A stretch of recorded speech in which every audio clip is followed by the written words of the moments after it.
Allez, de retour dans cette patinoire Pôle Sud pour suivre ensemble sur Magnus TV Grenoble et sur Sport en France cette deuxième période. 0-0 les deux équipes dos à dos à l'issue des 20 premières minutes de jeu. Il y a une domination qui a été rouennaise, on va dire, à partir pour les 15 dernières minutes de ce premier tiers-temps. Les Grenoblois qui étaient très bien rentrés dans la partie.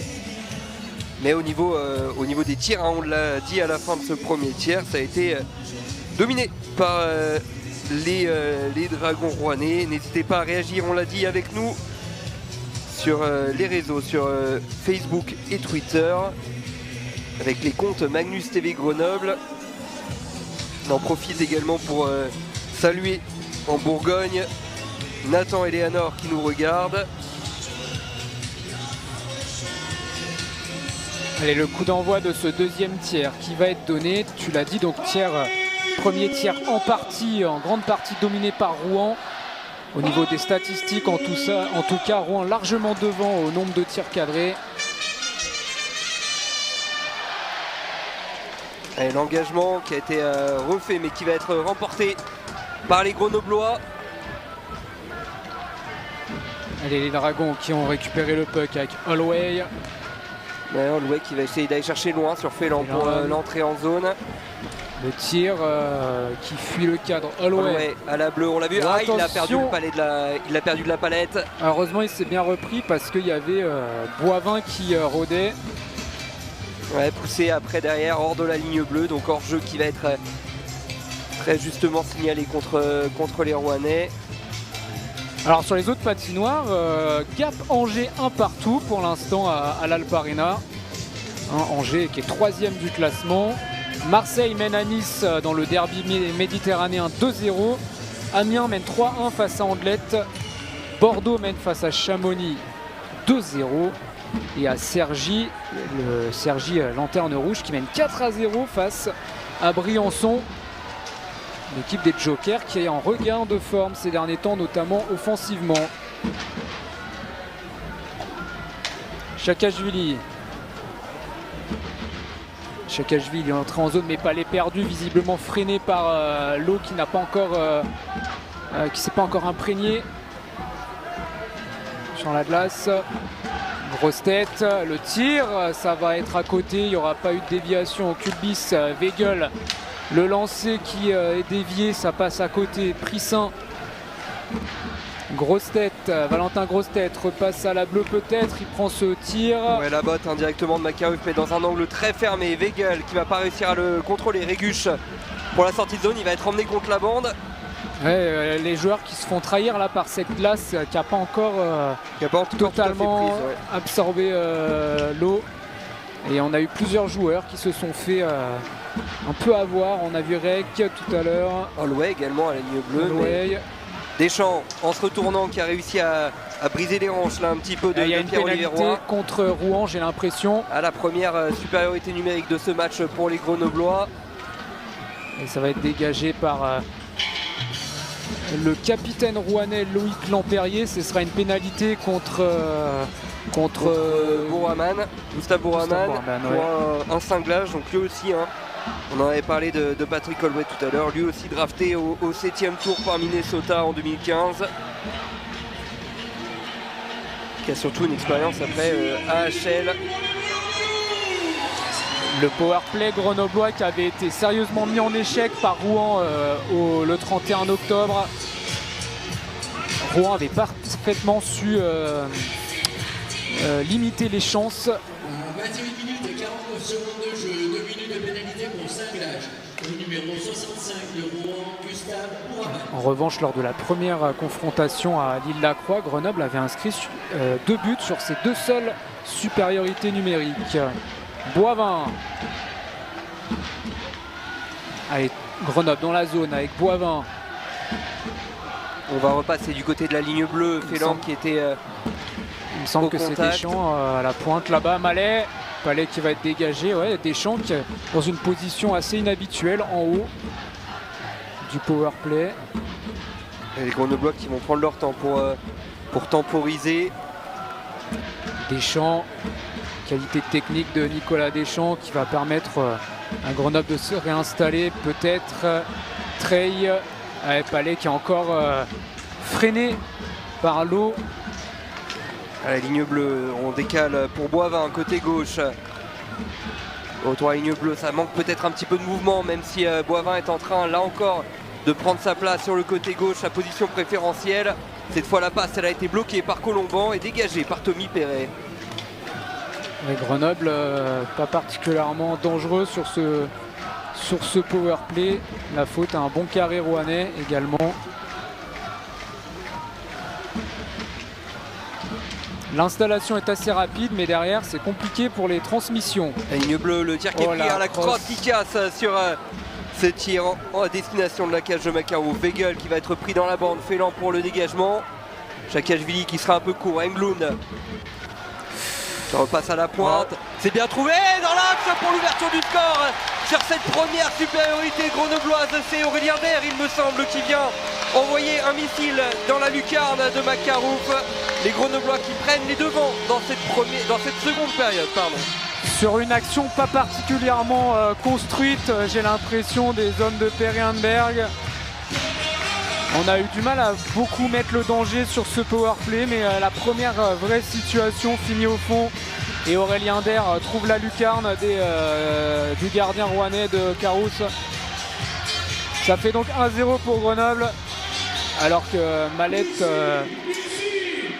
semble demander à quelque chose, peut-être à hors-jeu, non? En tout cas, il n'a pas d'essayer d'appeler l'arbitre. On n'a pas de ralenti, nous, de notre côté, vous le savez. Alors, côté Mallette qui est très très énervé là. Attention, parce que. Attention à ne pas prendre une pénalité du côté du coach rouennais. Ouais, mais effectivement, il a peut-être un hors-jeu. Je pense qu'il. Alors, s'il y avait une cause de refus, vous l'avez sûrement vu au ralenti, n'hésitez pas à nous en faire part. Nous, à vitesse réelle, on n'a pas eu l'impression qu'il s'était passé quelque chose.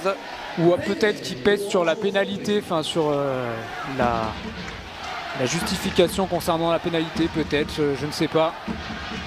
Après coup. Dans l'axe, la lucarne, la même lucarne qui est trouvée quelques secondes plus tard par les Grenoblois pour aller faire le break. En une vingtaine de secondes, et cette fois c'est Prissin qui déclenche, il me semble, ce tir à pleine lucarne. Les Grenoblois qui font le break. Le travail derrière la cage et le missile d'Axel Prissin dans la lucarne de Makarov. Ça fait 2-0 pour Grenoble qui, en l'espace d'une vingtaine de secondes, prend 2 buts d'avance.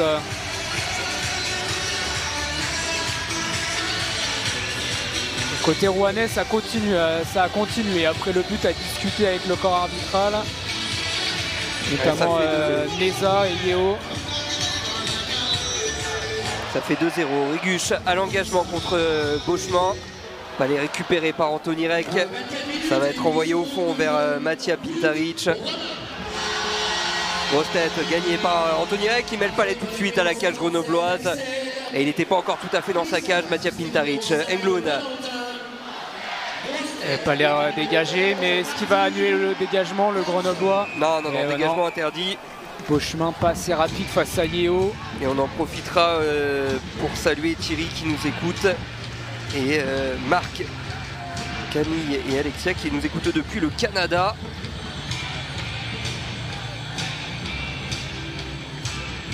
Notamment le Québec, on l'a vu ces derniers temps aussi. Montréal forcément qui est dans les bouches grenobloises avec Alexandre Texier qui est en train de réaliser une super deuxième partie de saison depuis qu'il a rejoint les Canadiens. et qui a été testé là cette semaine maintenant sur le premier trio. Oh, le palais contré. Ah, le breakaway à venir, il était dommage. un peu court, un peu manqué de rapidité. Un peu court, ça Patrick Holloway, pardon. Heureusement pour les Rouennais que c'était pas Boivin là-dessus, parce que sinon il ne l'aurait pas revu de sitôt. Chakashvili encore trahi par cette glace difficilement praticable au niveau des cercles. Chakashvili. Le lancer qui est contré, qui va aller au-dessus du but de Matija Pintaric.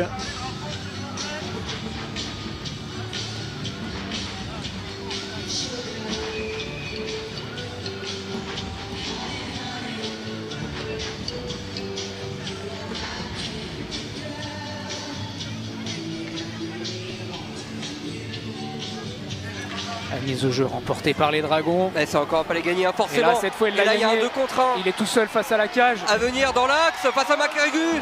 Et Makarus, quel arrêt. Super barré parce qu'il a fait ce qu'il fallait, le Grenoblois. Il me semble que c'était Nathan Rieu. Ah, il a réussi à lancer la botte, Makarus. Magnifique arrêt de la part du gardien américain. Ouais, Nathan Rieu qui avait fait ce qu'il fallait, c'est-à-dire tenter d'éviter le gardien. Oh, attention à la relance. Ouais, le palais est dans l'axe et là il y aura faute. Et bien évidemment la pénalité contre les Grenoblois. Et là par contre la réponse complètement inutile de Pierre-Olivier Roy. Ouais, attention à pas faire une double pénalité, c'est dommage à les Dragons qui allaient partir en supériorité numérique. Ouais, parce que là il n'y a aucun intérêt à ce qu'a fait Pierre-Olivier Roy. La pénalité elle a été tout de suite sifflée par le corps arbitral. En plus il me semble que c'est un jeune joueur hein, côté Grenoblois là. C'est Nathan Rieu qui fait cette faute. Donc il va être sanctionné logiquement. À voir si le Rouennais sera sanctionné aussi. Non, visiblement non. Alors l'arbitre assistant qui a l'air, le juge de ligne qui a l'air de l'envoyer tout de même hein, vers le banc des pénalités. Alors je pense que le corps arbitral va en discuter. Nathan Rieu, ça c'est une certitude. Et Pierre-Olivier Roy aussi, ce qui est logique. Elle n'était pas nécessaire cette réaction. Oui, c'est complètement... Ouais, c'est contre-productif.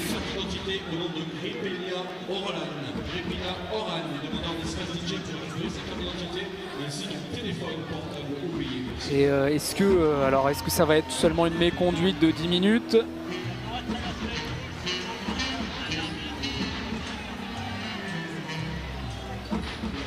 On va attendre confirmation de la table de marque.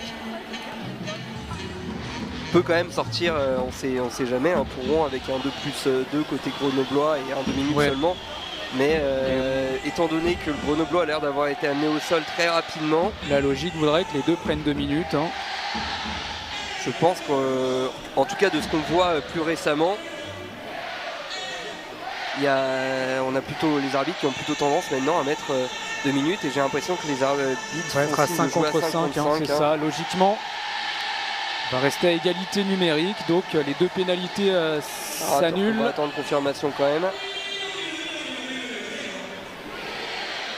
On n'a rien sur nos écrans. Non, on va bien partir à 5 contre 5. Hein. Ah là, elle n'était pas bonne cette réaction de Pierre-Olivier Roy et puis elle est dommage hein, parce qu'on l'a vu, la supériorité numérique rouennaise elle est plutôt efficace. Ça aurait été une bonne cartouche pour les hommes de Karl Mallet. Alors Anthony Reck qui vient un petit peu protester sur la décision.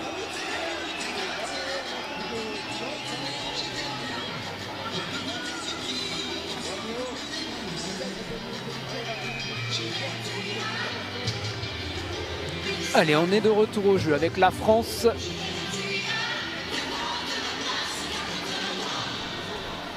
Engagement remporté par Grenoble. Et le contre à faire pour les BDL.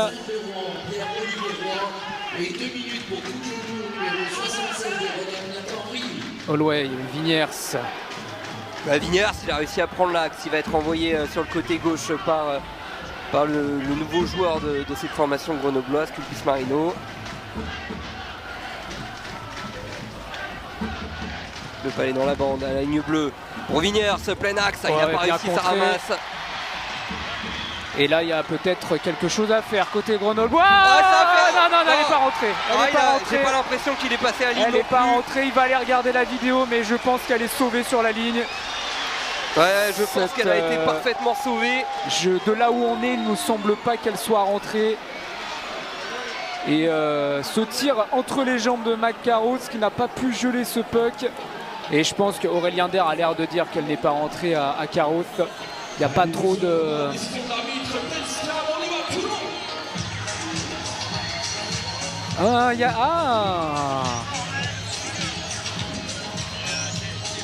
Ça va se jouer au millimètre. Hein. Ouais. On a peut-être. Hein. On a la vue de la tablette du staff technique à côté. Effectivement, ça a l'air d'être... C'est très limite. Je serais plus... Là, ça joue au millimètre. Hein, donc, ça va se jouer vraiment... Je sais pas. Là, on est vraiment sur le millimètre. Ça va vraiment être de l'interprétation de la part du corps arbitral. Oui, c'est ça, ils vont prendre une décision et les arbitres auront raison. Très sincèrement, déjà nous, en ayant un ralenti particulièrement précis, on a du mal à se prononcer de manière très stricte. Donc bon, on va pas en vouloir au corps arbitral, quelle que soit la décision. Mais ça nous semble moins évident qu'à vitesse réelle. Moi j'avais vraiment l'impression à vitesse réelle qu'elle était sauvée sur la ligne. Même les arbitres, hein, ils savent pas trop. Hein. Là, je les vois un peu douter. Ah, j'aimerais pas prendre la décision. Et le but qui est non c'est assez logique, hein, ça profite à la défense. On est vraiment on est vraiment sur l'interprétation. Alors le banc grenoblois qui est pas bien content, mais enfin, vous voyez, il y a un peu un biais aussi. C'est-à-dire, on a toujours tendance à voir. Bien sûr, avoir les millimètres de notre, voilà, de notre côté. À ce que ça penche de notre côté. Et c'est vrai que si on essaye d'être objectif, bon... Non, mais je suis d'accord. Sur les tablettes de staff, c'était vraiment au millimètre près. C'était du 50-50. Dans ces cas-là, si on ne peut pas vraiment juger que le Palais a franchi la ligne, de toute façon, le doute doit bénéficier à la défense. Voilà, c'est le règlement. C'est assez logique. C'est l'esprit du jeu. Mais attention à McCarroll qui a failli coûter un but largement évitable à son équipe. 13 minutes 47 dans le deuxième tiers-temps. Le corps arbitral toujours avec Per Holmberg. Le regret côté grenoblois sur cette action, c'est peut-être de ne pas avoir suivi davantage. Hein, je me semble que c'est Aurélien Der qui était un petit peu en retard sur l'action derrière.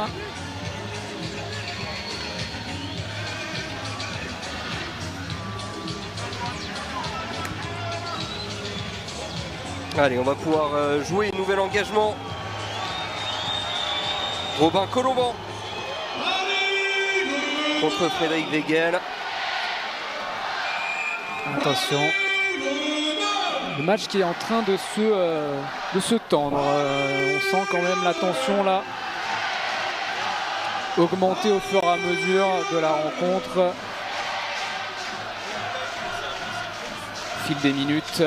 Colomban, la mise au jeu, remportée par les Brûleurs. Le tir du revers à côté de Carlson.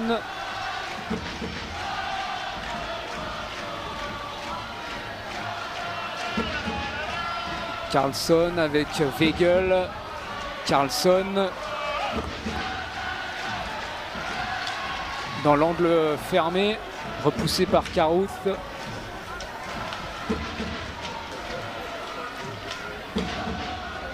Palais qui est difficilement sorti par les Dragons de la zone. Oh, attention, la relance plein axe. Ouais, il y a peut-être un tir à prendre, Robin Colomban un peu court, mais le Palais qui est géré par Vincent Neza et les Dragons pour remettre sur Matija Pintaric. De toute façon, il faut y aller pour les hommes de Karl Mallet. Maintenant, il y a le temps encore. On n'a même pas encore passé la mi-match. Il n'y a que 2 buts d'écart. Donc, bien évidemment, le temps il est encore largement suffisant pour les hommes de Karl Mallet. Mais il y a cette volonté de se projeter un peu plus fort sur la cage grenobloise, d'aller au duel et forcément avec un pressing un peu plus haut également, ce qui libère quelques espaces derrière pour les Grenoblois pour essayer d'envoyer une flèche. On voit que là l'occasion, enfin le Palais sauvé sur la ligne vient d'un contre avec ce tir en angle un peu fermé. Ouais, ça risque de se représenter de plus en plus souvent. Hein. Il va falloir que les Rouennais fassent attention à cette backdoor. Côté Grenoblois, il faudra être efficace sur les contres et côté Dragon, être attention. Attention, peut-être là, ce palais qui vient traîner autour de la cage de Mac. Mais là, tu regardes le contre là. Et là, il faut être efficace. Il y a un 2 contre 2, 3 contre 3. Et c'est pris par Macaro. Oh, attention, le geste de Boivin. Attention, attention. Alors, il n'a peut-être pas fait exprès. Du coup, Boraman qui a chuté, qui a trébuché. Il faut redescendre un peu la pression. Il faut que ça reste dans l'esprit. Niklas Terdlav aussi doit aller se calmer au banc.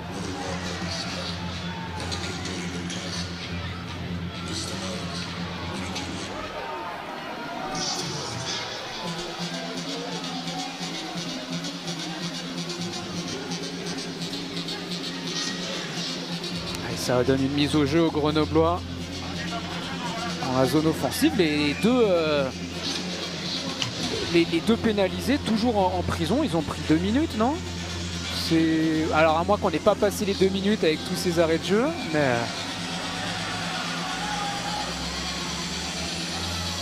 Et encore quelques tensions entre Weigel et Holloway avant cette mise en jeu gagnée par les Grenoblois. Holloway derrière lui pour jouer sur Dylan Yeo. Réguche pour la sortie de zone. La bonne accélération de Réguche. Il a décidé de rejouer par la gauche. Il était presque retrouvé dans l'axe. Anthony Reck au travail. Réguche à nouveau. Il va se retourner. Il va aller jouer dans l'enclave. Le tir qui est pris et arrêté par Matija Pintaric. Ah, ça y est, les deux. Le Grenoblois, le Rouennais de retour. Que ce soit Nathan Rieu et Pierre-Olivier Roy.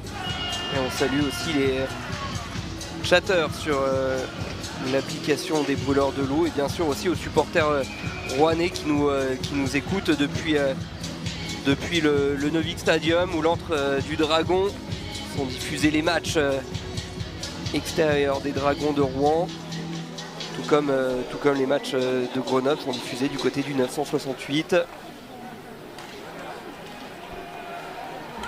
Luis Marino, il va pas sortir ce palais. Anthony Reck qui va parvenir à le bloquer. On va quand même devoir quitter la zone, mais le palais est toujours sous contrôle des Dragons. Quoi qui envoie au fond.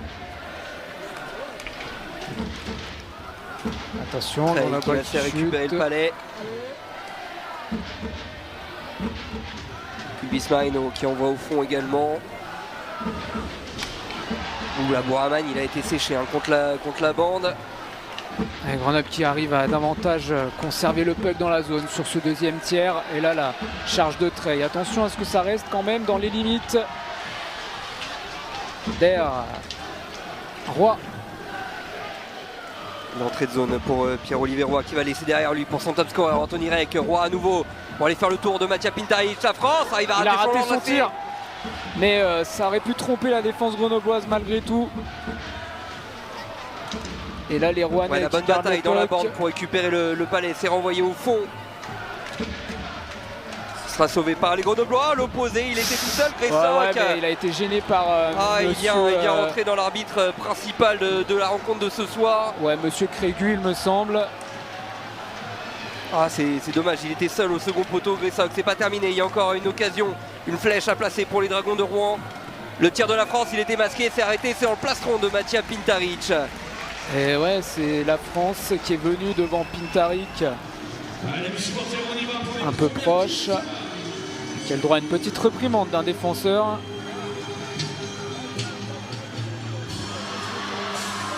Alors, on n'est pas encore à la mi-match.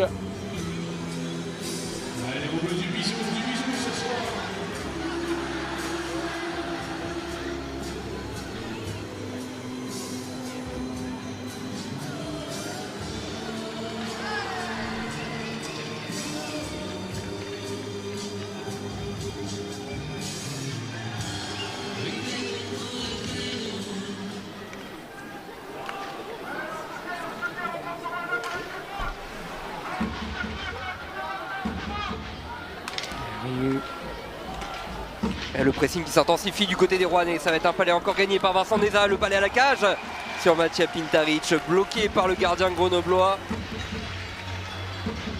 Rouen qui a repris un petit peu à l'ascendant.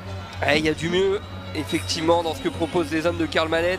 Ils ont fait mal ces 2 buts coup sur coup. Et encore une fois, en hockey sur glace, il y a le temps. Il y a largement le temps pour les Dragons pour aller chercher cette égalisation. On a vu, il a fallu une vingtaine de secondes aux Grenoblois pour prendre le large. Attention, l'engagement remporté par les Grenoblois, mais Beau chemin pour Prissin derrière la cage. il était tout seul le Rouennais. C'est gagné encore une fois par Gressac. C'était limite, j'ai pas vu si c'était la crosse qui avait traîné. Pas d'envoyer, Carros. Qui va devoir geler. Et nouvel engagement à venir dans les ronds, dans les cercles rouennais.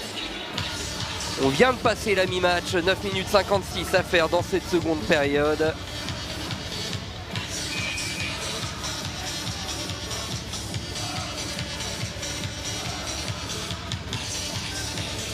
Et le meilleur gardien de la Continental Cup, de la finale de la Continental Cup l'an dernier, quand il était du côté de Cardiff,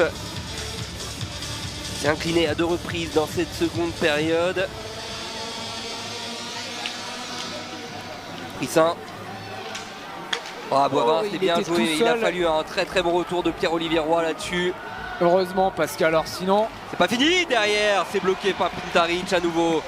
Ce rebond contre la bande. Mais cette intervention de Roy là, elle a été salvatrice parce que Boivin, sinon il était tout seul avec la cage ouverte. Ouais, et puis même après l'accélération, un très prometteur. C'est un jeune joueur encore, Pierre-Olivier Roy, 21 ans. Qui a surperformé dans les ligues jeunes canadiennes avec des 68 points en 50 matchs et son premier but pro donc cette saison, lui qui sort donc de ce cursus. Un engagement remporté par Rouen. Les contrées à la bleue, ça oblige les Dragons à ressortir. Schmitt. Palais toujours pour les Rouennais dans la zone des Grenoblois. Grosse haute. Un Palais qui traîne. Mais on n'arrive pas vraiment à le sortir. Schmitt qui a réussi à prendre l'axe, ils sont 2 les Rouennais. Il n'a pas pu, le bon retour aussi de Mathias Bachelet, là qui est un petit peu là, il y a une limite faute et il y aura bien une surpénalité là-dessus. Contre Grenoble, ouais, sur Schmitt. Pour accrocher, rien à dire. Retenir, pardon. Rien à dire, on l'a dit sur le moment. Le bon retour de Mathias Bachelet qui empêche donc Charles Schmitt d'aller retrouver l'axe. Il avait un petit peu de place et ça fera une nouvelle supériorité numérique de 2 minutes pour les Dragons de Rouen.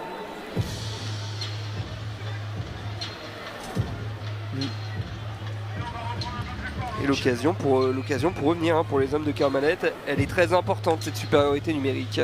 C'est Bachelet donc qui va en prison. Réguche, premier Palais remporté par les Grenoblois. Oh attention, Palais qui a échappé. Et là il y a un 2 contre 1. Le tir qui va être pris directement par Adel Koudry, c'est contré. Et la remontée de puck menée par la France qui va envoyer à gauche Anthony Reck. Reck qui va tenter de faire le tour de la cage pour donner un peu d'espace à Simonsen. Le carré grenoblois est relativement agressif quand même sur le porteur de Palais. Là il a un peu d'espace et il va manquer le Palais. À nouveau Simonsen. Chakashvili. Décalage par le côté gauche, on reprend l'axe. Anthony Reck, il était un peu court pour prendre ce tir. Simonsen. Qui va trouver Reck en 2 temps, le petit filet. Touché par le top scorer de cette équipe rouennaise. C'est peut-être pas terminé. Le Palais toujours pour les Dragons au niveau de la ligne bleue. Ça passe au-dessus. La France mais avec là, Reck. La pression elle est énorme, mise par les Rouennais. Reck.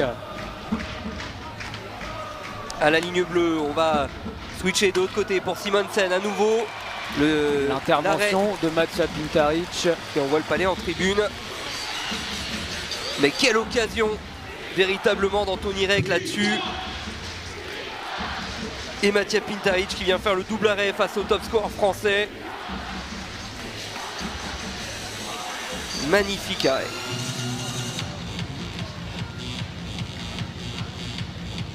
Et les Dragons toujours à l'offensive là dans la zone avec Félan. à l'engagement, encore 1-20 dans ce power play pour les Rouennais.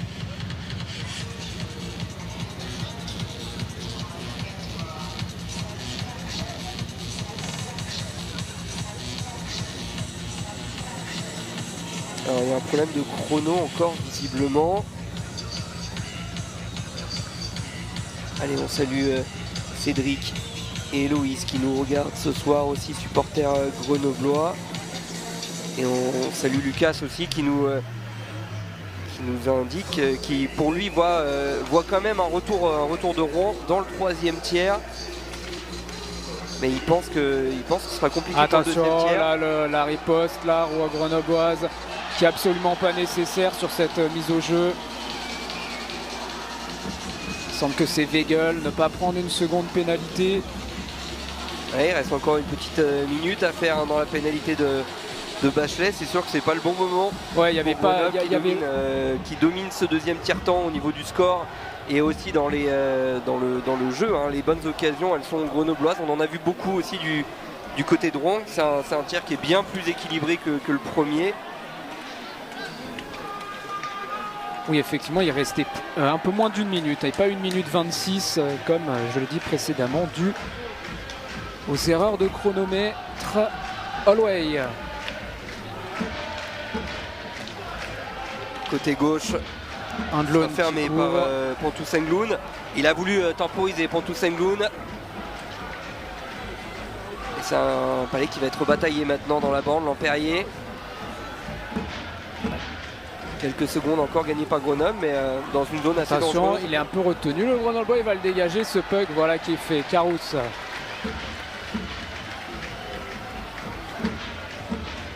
Boraman. Encore 10 secondes, Rouen qui n'aura pas. Qui va peut-être en avoir une dernière quand même avec Holloway.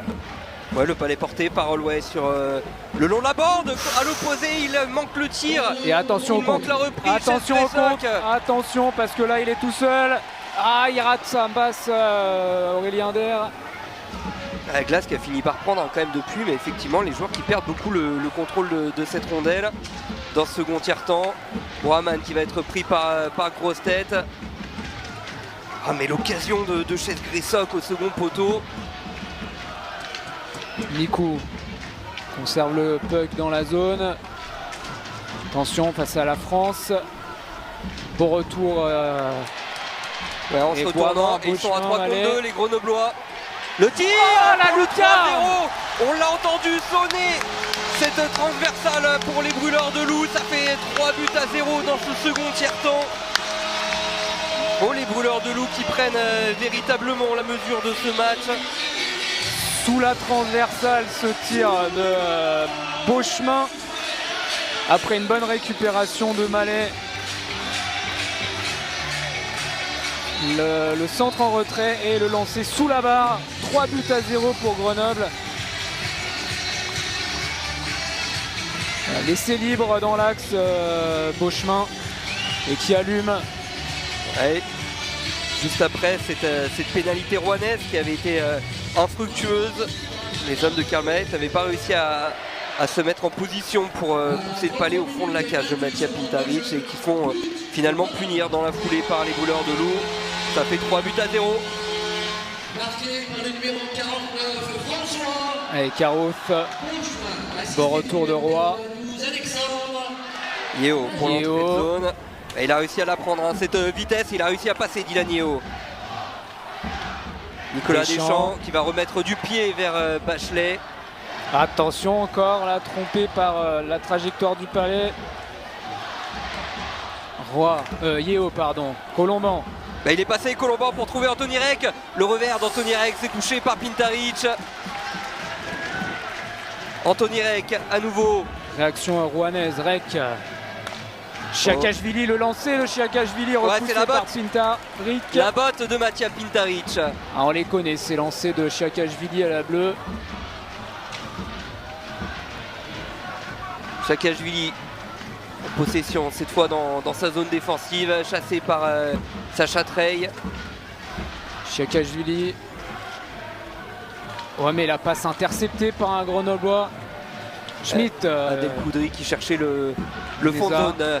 Neza à sa gauche, il y a Gressok cette fois qui va réussir à se saisir de Spallet, qui va jouer derrière le jeu. C'est magnifique, ça va toucher le poteau. Oh, le très bon jeu à deux là. La sortie, attention, parce qu'il y a des boulevards en défense. Forcément, il y a de l'espace qui est laissé par Rouen, c'est nécessaire. C'est un peu livré côté grenoblois, le repli qui est fait. Eza qui va essayer de trouver Gressok, ce sera coupé par Pontus Englund.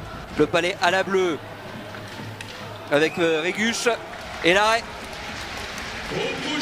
sur ce tir de Matija Pintaric. 4 minutes 42.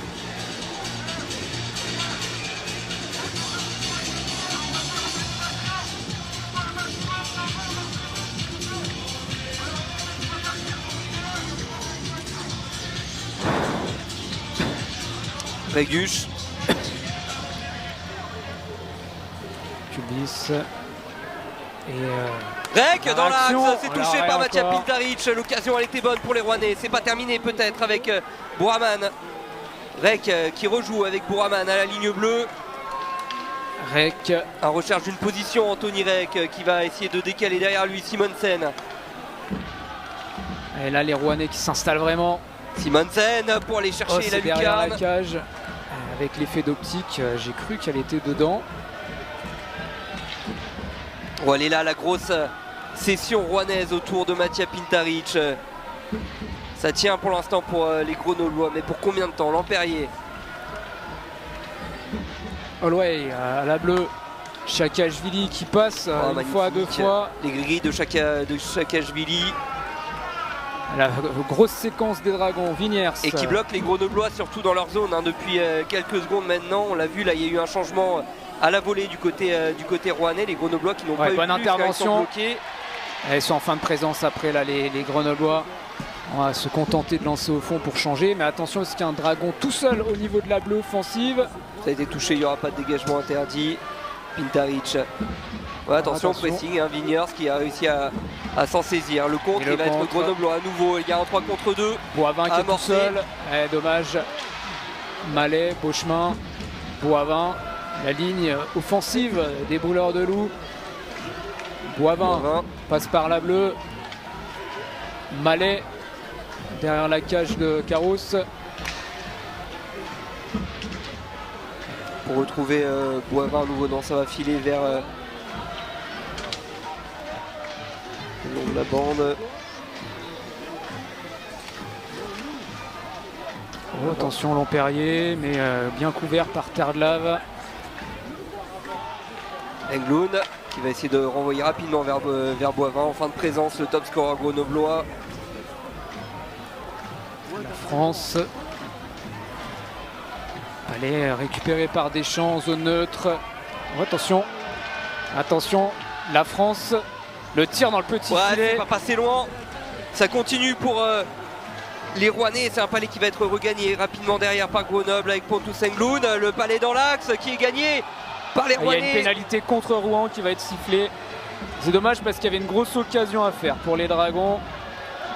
Alors en toute honnêteté, je n'ai pas vu ce qui s'était passé du côté de Simon Lafrance. C'est une obstruction qui a l'air d'être sifflée. Sur le Grenoblois là, qui est au sol, effectivement, il y a eu obstruction au niveau des cercles.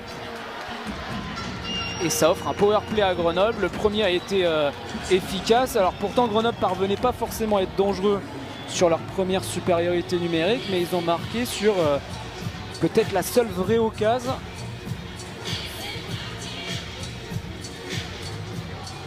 De cette première supériorité numérique. Et là, il y en a une deuxième.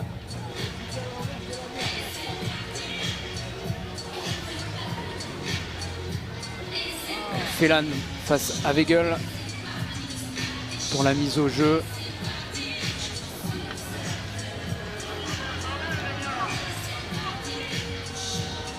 Deschamps qui a encore une position sur le powerplay très défensive, on va dire. À la bleue, le voilà servi, Nicolas Deschamps.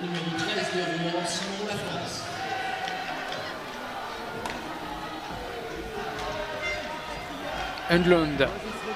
Ouais, c'est un palais bien tenu par les Grenoblois qui vont fait un travail pour tourner. Ça manque peut-être un petit peu de mouvement pour mettre en péril Macareuf pour l'instant. Deschamps. Là par contre il y a eu un petit travail pour essayer de se défaire de son vis-à-vis. Et il y a une pénalité encore contre Rouen. Et oui, pour un cinglage, oui, il y a c'est Der qui perd sa crosse dans l'enclave. Et ouais, mais oui, effectivement, il y a cinglage. Ça va offrir une 28 de 5 double supériorité numérique pour Grenoble. Là, on va être sur un des. C'est important là. Un des grands faits du match, effectivement, un fait important. Si les Grenoblois basculent à la fin de ce second tiers-temps avec cet avantage de 4 buts, ce sera une excellente position pour les hommes de Perenberg. Et les Rouennais qui doivent le tenir, rentrer au vestiaire avec uniquement ces 3 buts. Et il y a encore 1 minute 38 de 53, évidemment. Ce sera peut-être compliqué pour Rouen d'aller réduire le score avant la fin de ce deuxième tiers-temps. Oui, parce qu'au pire, Rouen reviendra à 4 à 10 secondes de la fin. Mais là, gros moment, on a fait rentrer la première ligne grenobloise là, avec Boivin, avec Mallet. Ouais, Régul, Chakashvili et Roy du côté de Rouen pour essayer de défendre cette double infériorité numérique. Roy qui surgit bien pour aller sortir le palais de la zone. Ça sera pas le cas pour trouver Boivin dans l'axe. Boivin en gris, mais Macareuf qui fait l'arrêt. C'est dégagé par Réguche. Il a voulu éviter Carousse là-dessus, Boivin qui était tout seul. Alors que Rouen pensait avoir récupéré ce palais. Le retour des brûleurs de loup dans la zone offensive. Mallet. Ah non, dans les patins, Beauchemin. Beauchemin, il reste 1 minute à faire dans cette configuration. Boivin à l'opposé, qui est dans un angle très fermé, Christophe Boivin. Boivin à nouveau pour trouver à l'opposé. Cette fois, l'angle était mieux, mais Macareuf qui a réagi. Le très bon déplacement, comme tu le disais, du gardien américain. On prend l'axe, c'était des brûleurs de loup. Boivin. Beauchemin qui va s'appuyer sur Mallet. Ouais, c'est un peu trop, laborieux côté grenoblois. 20 secondes. Et ouais, mais là c'est un palais qui va être gagné, dégagé, important. Non, ça va rester dans la zone offensive pour Grenoble. Et là, ça commence à faire un moment aussi que le trio il est en place côté rouennais, même s'il n'a pas beaucoup de déplacements à faire pour le moment. À l'opposé, bien joué. Ça a été touché par Chakashvili. Attention au retour quand même. Rouen qui aura tenu ce 3 contre 5. Très bonne défense des Dragons qui ont souffert, mais Grenoble n'a pas su convertir ce 5 contre 3 de 1,28. 8 secondes encore dans ce tiers-temps. Il reste une trentaine de secondes à faire dans la pénalité rouennaise qui a tenu quand même. Et là, on l'a dit, hein, ça peut être un des moments clés, un des moments charnières de cette partie. Ce 5 contre 3 de quasiment 2 minutes défendu par les hommes de Karl Mallet. On verra bien au début de cette troisième période. Mais il y a peut-être un momentum à récupérer dans les vestiaires pour les Dragons. Se dire qu'on a évité le pire. On va rester là avec ces 3 buts d'avance quand même pour Grenoble. Oui, c'est quand même un excellent tiers-temps. Hein, oui, on va pas, bien sûr. On va pas se montrer non plus. On va pas se montrer non plus ultra exigeant. Il y a 3-0, c'est bonne chose de faite déjà pour Grenoble. Ouais, c'est un avantage qui est bien plus confortable à avoir évidemment. On se tire partout, on l'a dit dans cette seconde période. Ouais, les buts de Der, Prissin et puis de Beauchemin. Donc Grenoble qui a 3 buts d'avance avant d'entamer ce troisième tiers-temps. Qui a fait le jeu, hein, donc ça va être maintenant à Karl Mallet de trouver les solutions dans cette défense grenobloise et sur Mattia Pintaric pour aller chercher les buts. C'est clair que ça va être à Rouen maintenant de faire le jeu dans cette troisième période. C'était déjà un peu le cas dans ce second tiers-temps. On a vu que ça a libéré de l'espace derrière pour les Grenoblois. Il va falloir que les Rouennais continuent sur cette voie avec peut-être plus de réussite cette fois. On se donne rendez-vous dans une quinzaine de minutes pour suivre ensemble le début de cette troisième période. À tout à l'heure. À tout à l'heure.